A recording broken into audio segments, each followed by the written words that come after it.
You choose your projects carefully. What was it about Geostorm that appealed to you? I had met Dean years back, and when he approached me about playing the president in this film, I read the material, of course, and it was a genre really that I hadn't been much involved with in my career. You know, this sort of disaster genre, thriller, and I knew the other actors that was going to be involved. I have a friendship and an admiration for my friend Ed Harris, who I would be working with in the film a lot, playing the Secretary of State to my president. So all that was, stuff that I look forward to. So I thought it was just going to be a fun ride, and I was eager to be a part of it. It's a fictional, epic action thriller, I would say. How would you explain the story if someone asked you, Andy, what's Geostorm about?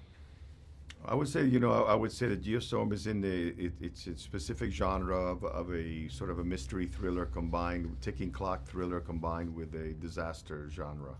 And it deals with, in the near future, how they've developed through science this grid that controls the world weather. And it has prevented weather catastrophes for numbers of years. Has been very successful. But at some point in the story, there either is a glitch in the system or someone is manipulating the system and use it as an offensive weapon. And the world weather patterns and catastrophes start to change and start to come more frequently and are used as I said, as a weapon of mass destruction. And the story evolves that we have to send up, me being the president, has to send up this is one of the scientists and engineers who actually constructed this system to resolve the issues, find out what went wrong, and correct it. And that's the character played by Gerald Butler. I like the name they give that system, Dutch Boy. What's the significance of that name? Well, it has to do with the dikes in Holland, Dutch boy, and being, Dutch being, Dutch Holland, and the dike, the boy who put his finger in the dike to prevent the dike from bursting. And so it's a metaphor or play on words on that. You play none less than the U.S. President, Andrew Palmer. What kind of a man is he? Early on, when we first got together, Dean and I, the character was not written, was not a Hispanic president. And it was actually Dean who brought up the idea of why not making him Hispanic. His name was Andrew, forget the name we had before. And I thought that in the time period that this movie would take place, that by then America would have a Hispanic president. So I thought that was a good idea. And then we searched for a name. He said he wanted to find a name that could be interesting that was simple, but also interesting in a poster that could be used maybe in the movie. Because it's during a re-election time period in the story, he's being re-elected. And so I thought a bit about what name, and I thought about the first president of the Cuban Republic, which is the country I was born in. His name was Tomás Estrada Palma. So I said to him, what about Palma, which means palm, And he loved the sound of it, and that's what we went for. That's how we came up to the name. But he's a man, obviously very accomplished and popular in his presidency, and in charge of Dutch Boy, and it's responsible, even though it's an international system that all the countries contribute to. It's under the control and the leadership of America, and therefore my character.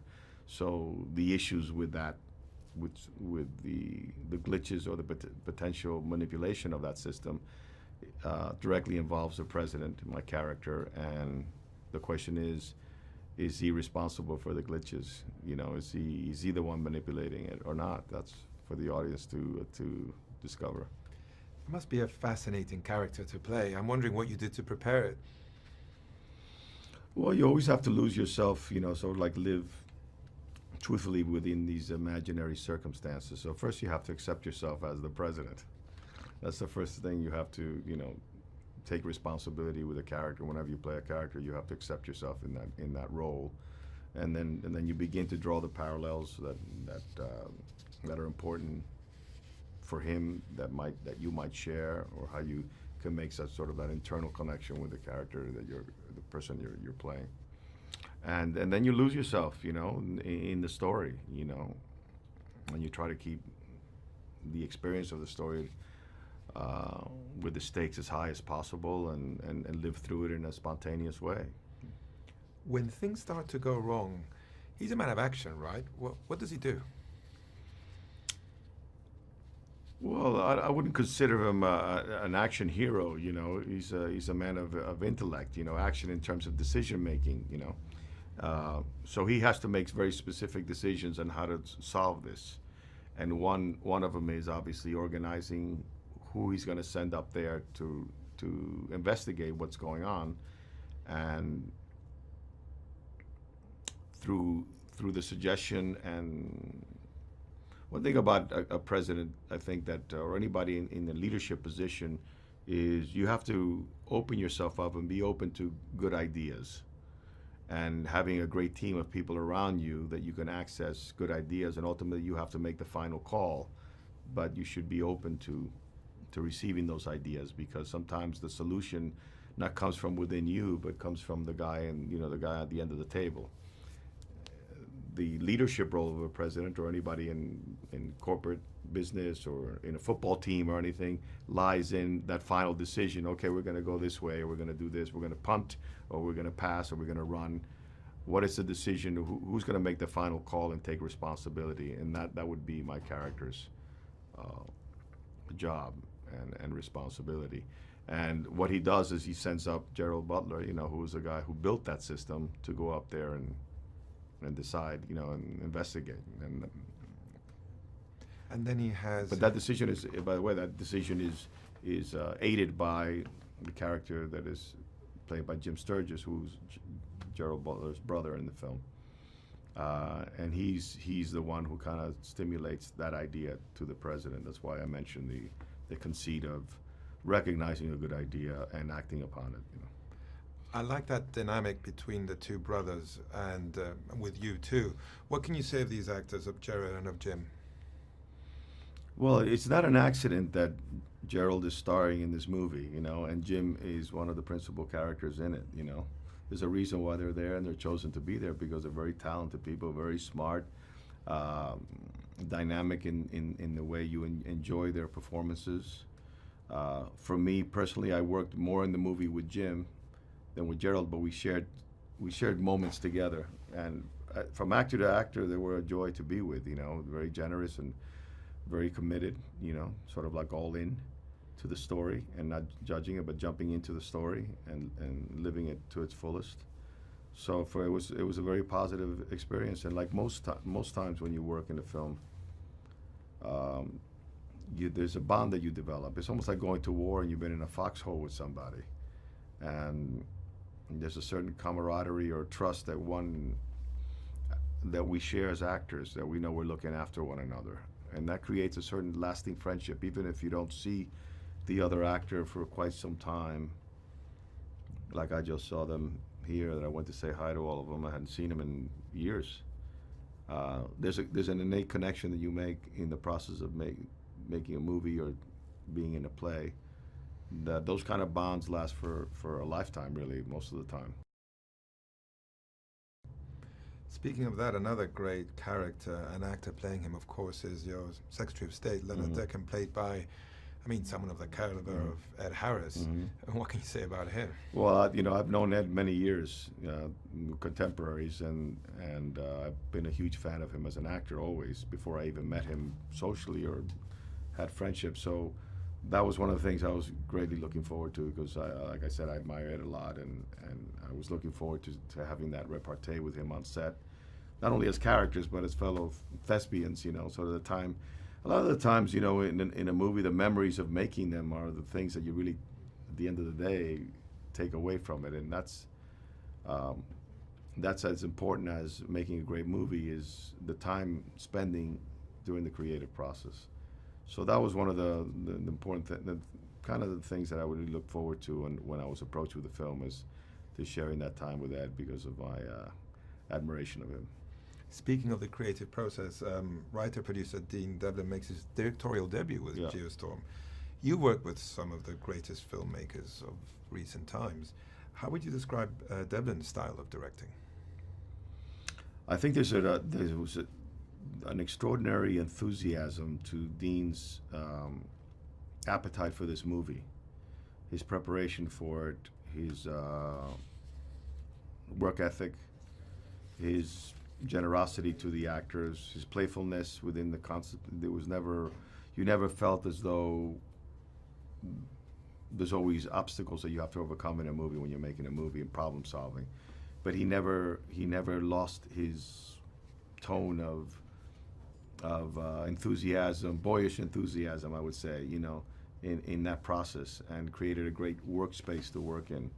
And he had the movie in his head. He had a movie he wanted to make and was very prepared to do it and take responsibility for it. So for me, it was a very positive relationship with him, And these things take a lot of preparation when you're dealing with a lot of this, especially in the genre of disaster, where you're dealing with a lot of CGI work and planning and designing all that, and staging things that are particularly set against things that aren't even there yet, and you have to imagine.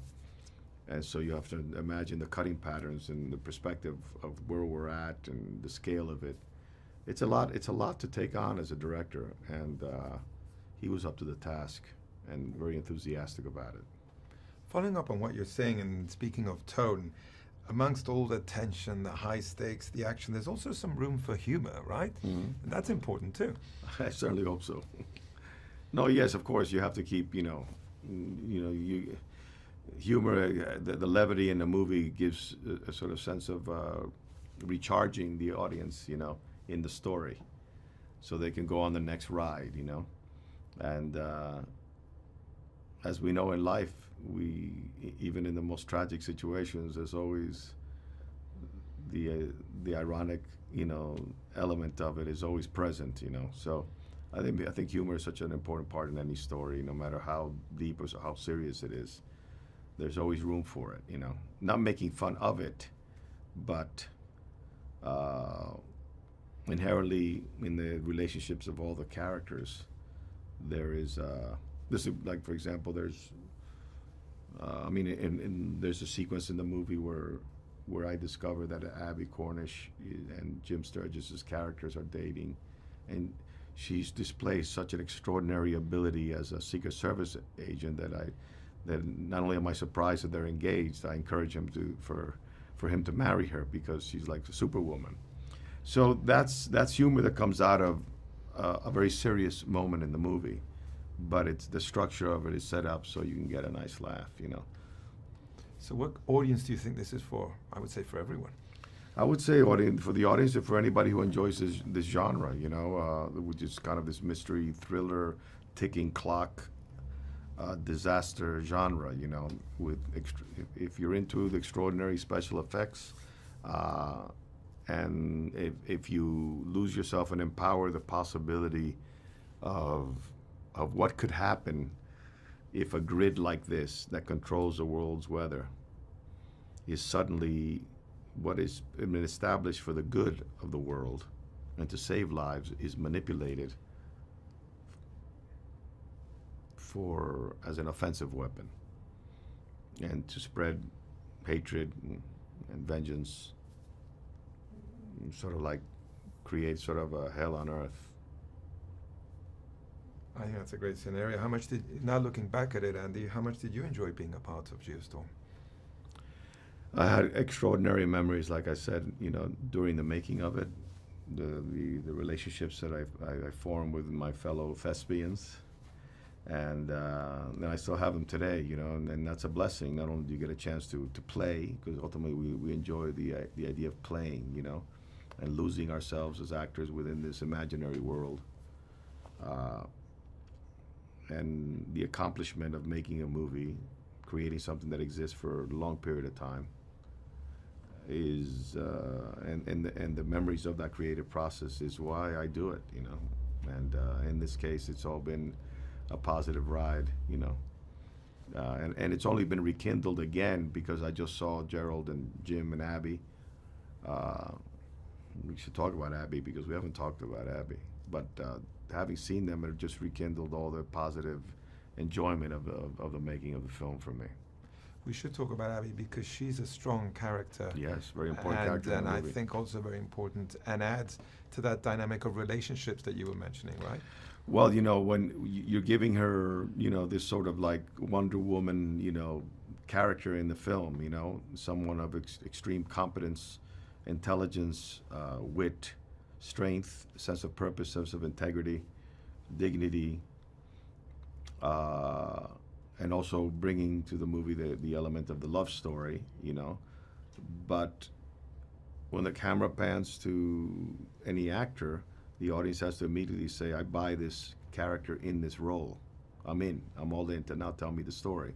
You accept that persona of that actor or that they've created in this characterization. Or maybe the persona, if you know the actor from other movies, you might say, oh yeah, I can see him in this part. But if you don't, you have to immediately get from the actor that what they've created in that karma of their characterization. And Abby's role is a tough one because she has a very important high responsibility when it comes to protecting the President of the United States. And because of her strength as an actress and her fortitude and her presence as an actor, and as a woman, the camera, as soon as you pan to her and you see where she's at and how grounded she is in that character, you say, okay, that's who I want protecting me, you know, for many reasons, you know.